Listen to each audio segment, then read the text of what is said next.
Gagawin tayo ito, TCL 50 inches yata ito. Buksan natin. Yan. So ganyan lang yung lumalabas na display sa kanya, pero hindi siya solid na colored na. Dark na, parang dark red siya.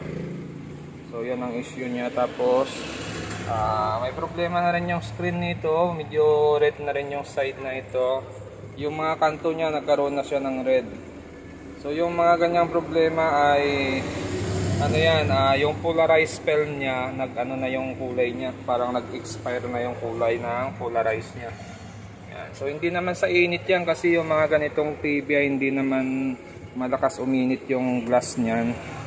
Hindi kagaya sa may mga tube na LCD type pa na mainit talaga yung glass pag umiilaw yung tube. So ito hindi naman mainit yung ilaw nito, kaya lang mapapansin mo na nagkakaroon ng pula yung mga screen, yung kanto-kanto mapula. So polarized film yun, nag-iba na yung kulay niya, parang nag-expire na siya. So yan na yung issue niya ngayon, no? Pag nagbukas, yan, guhit-guhit na lang siya. Ito yung model niya, TCL 50 P8M.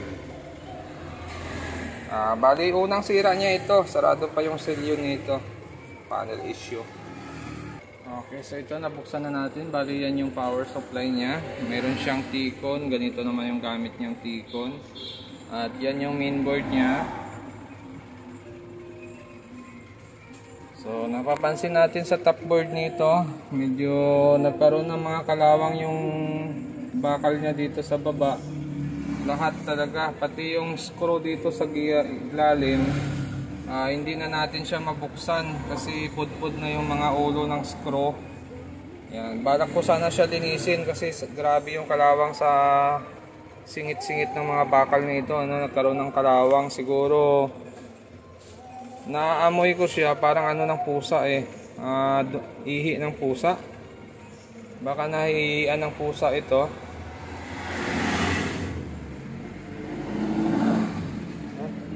Lahat talaga ng bakal, pati yung mga tornilyo dito, hindi na natin maluwagan kasi wala nang butas, barado na yung butas niya. Tapos pag in-screw mo siya, hindi na rin lumuluwag, tanggal na.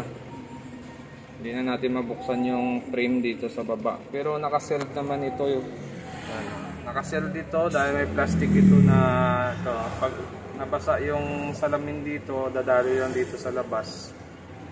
Kaya lang mas maganda sana kung malinis, kaya lang di malinis. So dito problema nito ay bar lines lang, So try na lang natin kung kaya pa to i-repair. Una natin gagawin dito, magre-remove na lang tayo muna ng isang side. Titingnan natin yung isang side niya kung maayos pa yung display. Wala pala tayong control.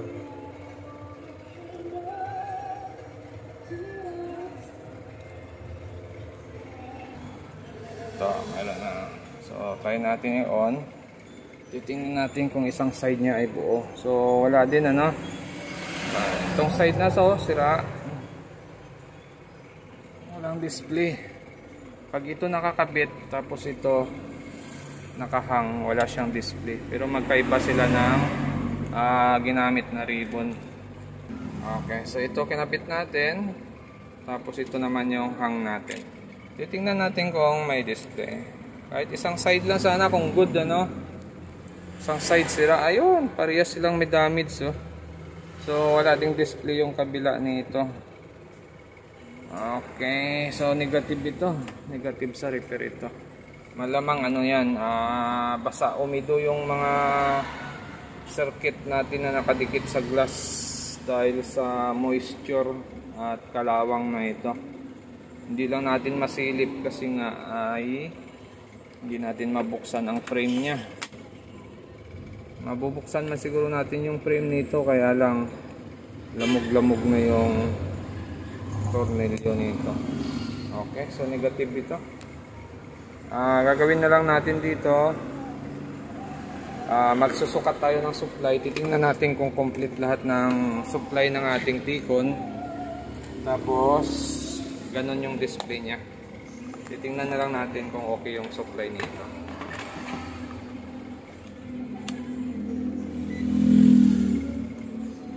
Tusok lang natin yung ground sa body ground. Okay na yan. Tapos power on natin. Yan, ito na siya. Check natin yung supply natin dito. Okay, may 12 tayo rito. So hanapin natin yung ibang supply. 1.8,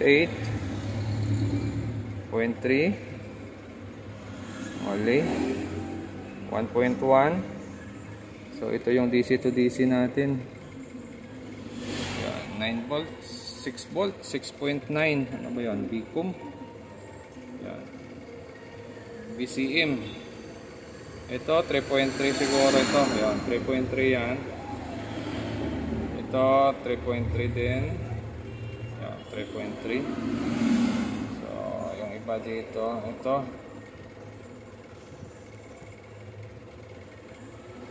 hanggang dito. Ito, may isa dito. 16.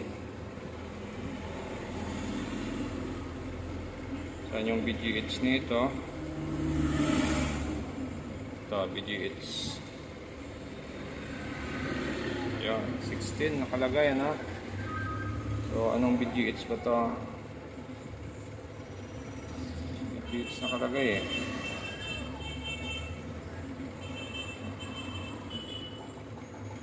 So, BGL 1.1, 0.3. Ang natin ribbon, tingnan natin kung BGH ito. Pero ang nasa sukat kasi natin dyan ay 16 volts na pumasok dito sa IC na ito.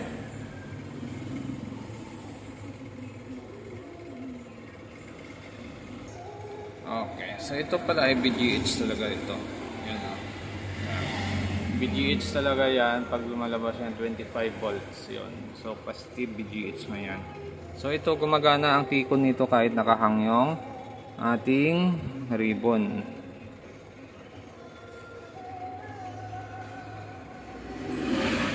Ito, negative 7. Yan o. Ito yung BGL natin. So, kompleto yung supply natin pag naka-remove yung ribbon natin. Okay yung supply natin. Pag nakakabit yung ribbon, bumabagsak yung supply natin. Ibig sabihin yan, may mga circuito na damage sa ating glass. So, kaya lang hindi natin mabuksan ito. Yun ang mahirap dito. Hindi natin malinis yung sa glass. Then, buksan yung pinaka-panel niya. Dito sa baba na to, sa side na ito. So okay naman, hindi naman nagkaroon ng sunog yung ating source scope. Okay naman yung area dito. Yan. Okay naman. So ito lang kanto yung nagkaroon ng mga kalawang din. Pasok din doon sa loob. Nilinis na rin natin yan. So okay naman yung mga dikit ng ating source scope. Okay. So try na lang natin ulit. Naman ito. Okay? So, babalik ulit natin yung frame niya sa baba. Tapos, tatry ulit natin mag-check ng supply kung may pagbabago ba. Baka yung problema niya yung mga short dito sa kanto-kanto lang. Kasi nagkaroon ng kalawang din yung kanto natin dito. Okay? Or nasa top board talaga yung issue niya. Gawin natin ngayon dahil nalinis na natin yung panel nito, yung top board, yung nakadikit sa glass natin na source scope, malinis naman. So, testing ulit natin. Hahanapin natin yung side na may problema, yung nagbabagsak ng ating BGH, BGL.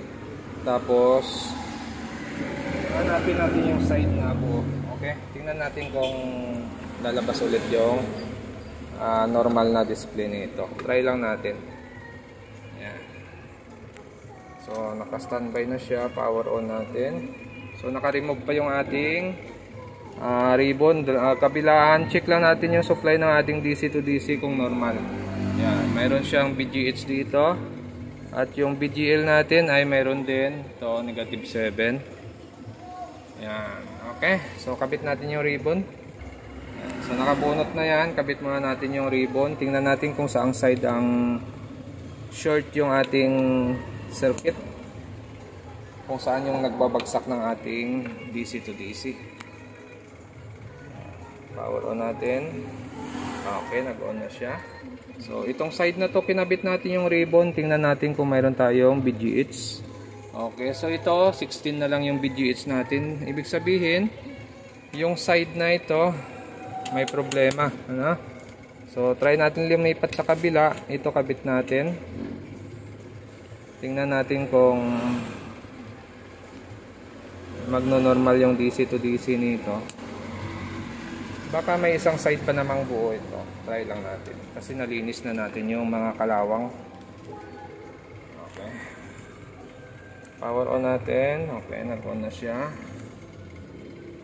Ayan, may backlight na yan. Check natin yung ating BGH dito. Kahit BGH lang mayroon. Ayan, oh, mayroon na siyang BGH, ano? So check natin yung BGL natin dito. Okay, meron din. So check natin kung may display itong kalahati niya. Kasi good yung kalahating side. Ayun, mayroon na nga, oh. May display yung kalahati niya. Hindi kagaya nung una natin sa kanina tinest na walang display yung kalahati nito kanina. Yan, may display yung kalahati. Yan, oh. Okay, so okay naman. Wala naman tama yung kalahati nito.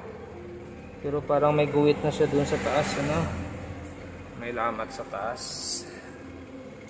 So try na lang natin. So gagawin natin dito yung isang side nito dahil mayroong problema. Hahanapin lang natin yung clock signal natin dito. Titingnan natin kung saan banda yung clock signal. Tapos iba-block natin yung clock signal na yon. Titingnan din natin kung nasa clock signal ang issue nito. Okay, so hanapin natin yung clock signal nito kung saan banda.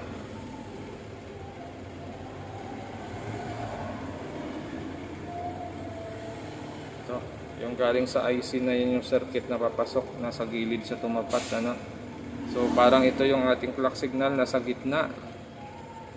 Kasi lahat ng nasa gilid ito ay signal yan na nanggagaling sa IC na yan. Okay. Tapos itong signal na nanggagaling dito. Okay. So malamang itong sa gitna. 1, 2, 3, 4, 5, 6, 7, 8. 8 pin. 8. Okay. So block natin yung side dito. Yan. Ito yon. Block natin yan. Okay, so nag-tape tayo banda dito, nagkaroon siya ng BGH, hindi nawala. Pag sinentro natin dito, wala yung BGH. Pag tinape naman natin dito banda, wala rin. So dito siya banda, nagkaroon ng BGH, BGL, normal. Kaya lang ang display niyan, yan, oh, kalahati lang din, ano. Yan, kalahati lang din yung may display. Tapos mapapansin natin yung dulo nito. Yan, mayroon na siyang guwit-guwit. Maaring dyan ang issue ng unit natin. Maaring nasa source scope ang issue niya. Baka short yung pinaka-IC natin sa source scope. Kaya nagpo-protect yung circuit na ito.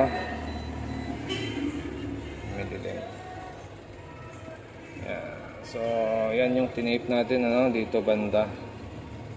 Yan, dito banda. Tapos, nakuha din natin yung circuit na yan. So, try natin dito lang, saka dito i-tape natin. Huwag natin isama yung mga circuit na yan. Tingnan natin kung bubukas pa siya. Okay, so yan, nag-tape tayo, no? Dito lang, ito lang banda yung tinape natin. Saka ito. Yung nakatagong circuit. Ngayon, mayroon siyang BGH. Ito. Yun, o. Mayroon siyang BGH. Ibig sabihin, doon ang issue niya. So, hahanapin natin yung circuit na yan kung saan pumasok yan. Dito sa ating mga source scope. Alamin natin.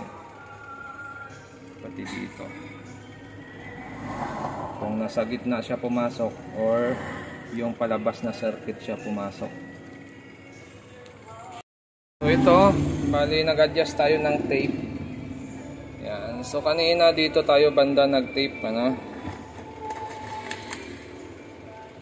Yan. Dito tayo banda kanina nag-tape mula dito papunta rito. So, nag-adjust ako. Tinry kong i-tape yung area na ito. Protect or nawawala DC to DC niya. So, nag-adjust ako papunta dito banda. Yan. Yan yung may tape ngayon. Ngayon, ang display niyan ay okay siya. Yan, no? Pantay yung display niya. Kaya lang, mayroon na siyang guhit sa pinakakanto na ito. Yan na yung pinaka-issue ng unit natin. Pero nag-display na siya, normal na. Okay na yung display nito.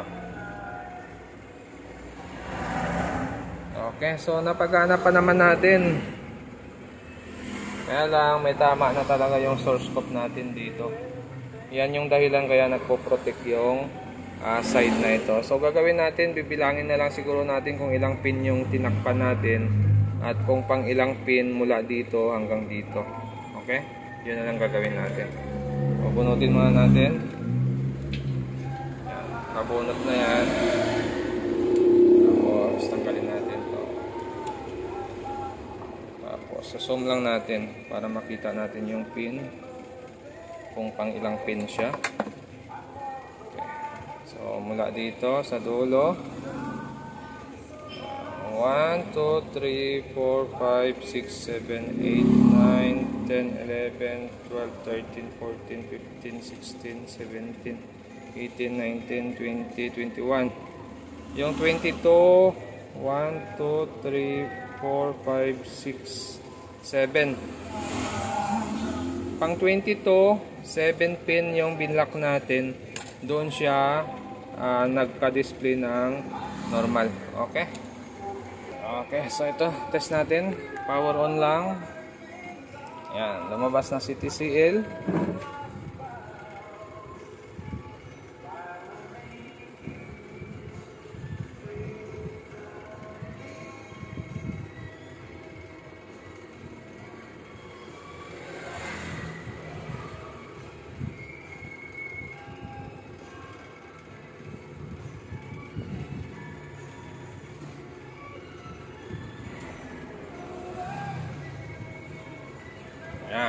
So okay na siya.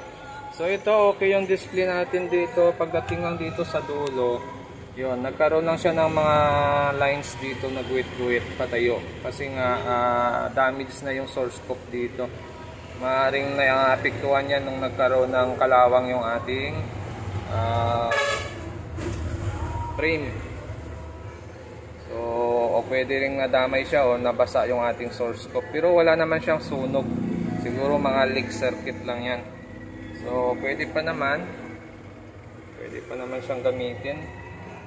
Okay. So, siguro itong problema na ito bago ito masira, nakita na rin siguro ito ng may-ari na may lumalabas na guhit-guhit dito. Kaya lang siguro hindi nila napansin, hindi nila pinansin.